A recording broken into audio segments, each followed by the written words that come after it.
నమస్తే, జర్నలిస్టు మీ కేఎంఆర్.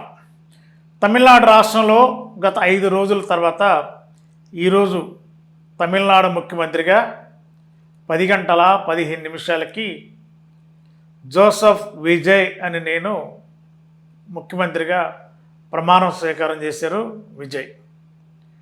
మరి ప్రమాణ స్వీకారం చేసిన తర్వాత చాలా కీలకమైన పాయింట్స్, చాలా భావోద్వేగంతో, చాలా స్పష్టంగా, చాలా క్లారిటీగా, రాజకీయాల్లో కొత్త అయినప్పటికి కూడా ఈ 5 రోజులు విజయ్కి 5 ఏళ్ల అనుభవాన్ని తీసుకొచ్చి పెట్టిన అనడంలో సందేహం లేదు.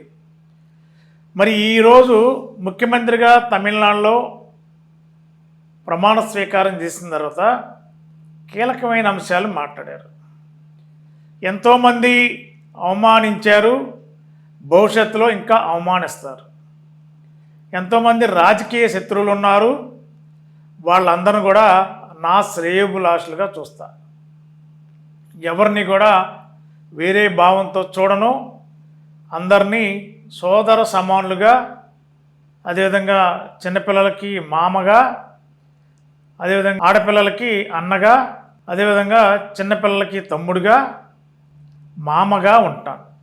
తమిళనాడు మామ విజయ్ అనేది ఇప్పుడు నామకరణం చేసే పరిస్థితి ఏర్పడింది తమిళనాడు రాష్ట్రం అంతా కూడా. ఇవాళ అనేక అంశాలు, కీలక అంశాలు మాట్లాడారు. తమిళనాడు రాష్ట్రం లక్షల కోట్లలో అప్పుల్లో ఉంది. ఈ రాష్ట్రాన్ని నడిపించడానికి చాకచక్యంగా అధికారులు, ప్రజాప్రతినిధుల సహకారంతో అభివృద్ధి చేయాలి. అదేవిధంగా ఎక్కడా కూడా ఒక్క రూపాయి వృధా కాకూడదు. అనవసరమైన ఖర్చు ఏమీ ఉండకూడదు. ప్రజలకే ఖర్చు పెట్టాలి అవసరాన్ని బట్టి. ఎక్కడైనా అనవసరంగా ఖర్చు పెట్టి ప్రతి రూపాయి ప్రజల చేత కట్టబడుతున్న పన్నుల్ని, కష్టార్జితాన్ని వృధా చేయకూడదు. ఎవరు కూడా దోసుకోవడానికి వీల్లేదు. దోసుకుంటే కఠినంగా వ్యవహరిస్తా. నేను కష్టపడతా, ఒక తప్పు పని చేయను. ప్రభుత్వ ధనాన్ని పేద ప్రజలకి, తమిళనాడు ప్రజానీకం ఏ నమ్మకంతో టీవీకేని గెలిపించారో ఆ నమ్మకంతోనే పనిచేస్తా అనేది విజయ్ చాలా భావోద్వేగమైన, చాలా ఆలోచనతో కూడిన, ఎక్కడ కూడా బెసకకుండా, కన్ఫ్యూజన్ లేదు, చాలా దృఢ సంకల్పంతో మనిషి ముఖ్యమంత్రిగా ప్రమాణ స్వీకారం చేయబోయే ముందు వేదిక మీద కూర్చున్నప్పుడు, వేదిక పైన కూర్చున్నప్పుడు చాలా నిబ్బరంగా, నిగూఢంగా, ఎక్కడ కూడా కన్ఫ్యూజన్ లేకుండా ప్రశాంతంగా కూర్చున్నట్టుగానే ఉన్నారు. కానీ బ్రెయిన్ అంతా కూడా రాష్ట్రం, తమిళనాడు రాష్ట్రం, అదేవిధంగా రాజకీయ పరంగా ఉన్న ప్రత్యర్థులు, సంకీర్ణ ప్రభుత్వం, ఏం జరుగుతుంది అనేది ఒక విధమైన టెన్షన్, కానీ కనిపించాలి ఆ టెన్షన్ వాతావరణం. వేదిక మీద కూర్చుని సుదీర్ఘంగా ఒక్కసారి అన్ని విషయాలు నెమరు వేసుకున్నట్టుగా ఆ ఫీలింగ్, ఆ ఫేస్ రీడింగ్ చూస్తే విజయ్ని అర్థమవుతుంది. మరి అక్కడ నుండి గవర్నర్ గారు ప్రమాణ స్వీకారం చేయమన్నారు అనగానే, మరి గవర్నర్ గారు ప్రమాణ స్వీకారం చేసేటప్పుడు శ్రీ జోసెఫ్ విజయ్ అని నేను అన్నాడు. శ్రీ జోసెఫ్ విజయ్ అని నేను అనే పదం వాడారు. ఆ పదం వాడగానే ఒకసారిగా జవహర్లాల్ నెహ్రూ గ్యాలరీలో ఉన్న తమిళులందరూ కూడా కేరింతలు కొట్టారు, చప్పట్లు కొట్టారు. ఒక్కసారిగా తమ విజయ్ అని అంటూ హత్తుకునేలా, గుండెల్లో పెట్టుకునేలా ఒక్కసారి తమ ఆనంద బాష్పాల్ని చప్పట్ల ద్వారా ఆ యొక్క ప్రాంతం అంతా కూడా దద్దరిల్లేలా చప్పట్లు కొట్టి తమ ఆనందాన్ని చాటుకున్నారు. మరి గవర్నర్ గారు ప్రమాణ స్వీకారం స్టార్ట్ చేయగానే విజయ్ తన పలుకులు, తొలి పలుకులు శ్రీ జోసెఫ్ విజయ్ అనే నేను, నామ్ అంటే అనే నేను అంటూ స్టార్ట్ చేసి కాస్త ప్రసంగం చేయబోతుంటే గవర్నర్ గారు మళ్ళీ మిగిలిన ఏమైతే ప్రమాణ స్వీకార పత్రం ఉందో ఆ పత్రంలో పాయింట్స్ అన్ని కూడా చదవాలని చెప్పిన తర్వాత అవన్నీ కూడా చదివిన తర్వాత తన యొక్క నమస్కారం చేస్తూ తమిళనాడు ప్రజలకి వేదిక మీద తనకి ఎక్కడైతే కుర్చీ కేటాయించారో ఆ కుర్చీ మీద వెళ్ళి కూర్చున్నారు.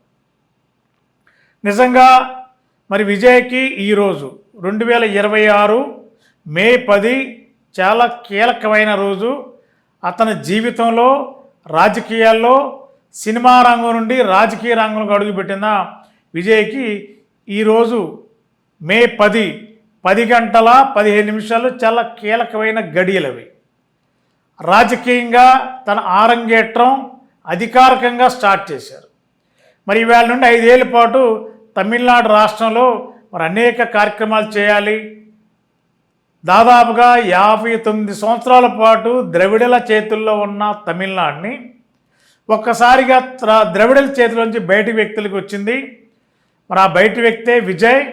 మరి 59 సంవత్సరాల రాజకీయ పరిపాలనని మరిపించేలా ఈ 5 ఏళ్ళు చేయబోతున్నారా, ఎలా చేస్తారో అనేది ఇప్పుడు తెలుగు ప్రజలే కాదు తమిళనాడు ప్రజలు చాలా సూక్ష్మంగా గమనించే అవకాశం ఉంది.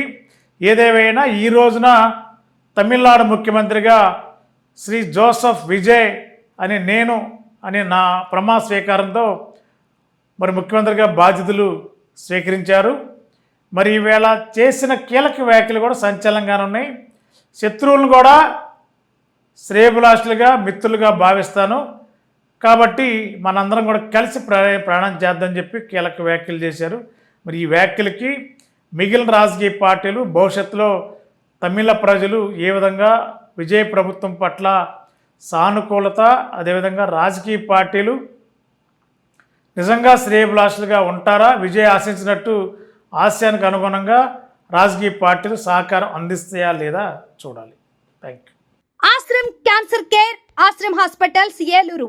సంయుక్త పశ్చిమ గోదావరి జిల్లాలోని అత్యుత్తమ క్యాన్సర్ వైద్యం మన ఆశ్రమ్ క్యాన్సర్ కేర్ లో. సెంట్రల్ ఆంధ్రాలో తొలిసారిగా 6 డాఫ్ టెక్నాలజీ ద్వారా రేడియోథెరపీ ట్రీట్మెంట్స్ అందిస్తున్న మన Ashram cancer care breast cancer, గర్భాశయ ముఖద్వార క్యాన్సర్, జీర్ణాశయ క్యాన్సర్, బ్రెయిన్ క్యాన్సర్, నోటి క్యాన్సర్, గొంతు క్యాన్సర్, ఊపిరితిత్తుల క్యాన్సర్, బోన్ క్యాన్సర్, అండాశయ క్యాన్సర్, మూత్రకోశ క్యాన్సర్, ప్రొస్టేట్ క్యాన్సర్, చర్మ క్యాన్సర్, ఇలా క్యాన్సర్ వ్యాధి ఏదైనా చికిత్స ఆశ్రమ్ క్యాన్సర్ కేర్ లోనే.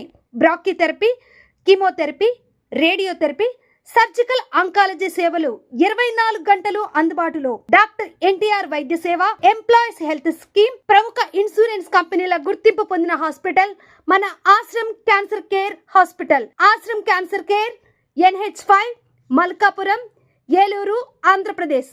Phone numbers 08812 288 299 94910 44836.